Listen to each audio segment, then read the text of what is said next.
मानवी आयुष्य कोणी सोपं करून दाखवलं तर कोणी ते किती अवघड आहे सांगितलं.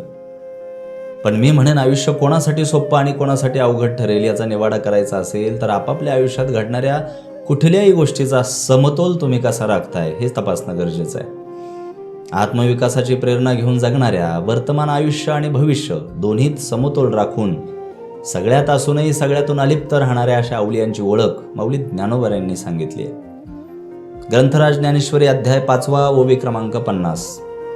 तो कर्मे करी सकळे परिकर्म बंधाना कळे जैसे न सिंपे जळी जळे पद्मपत्र.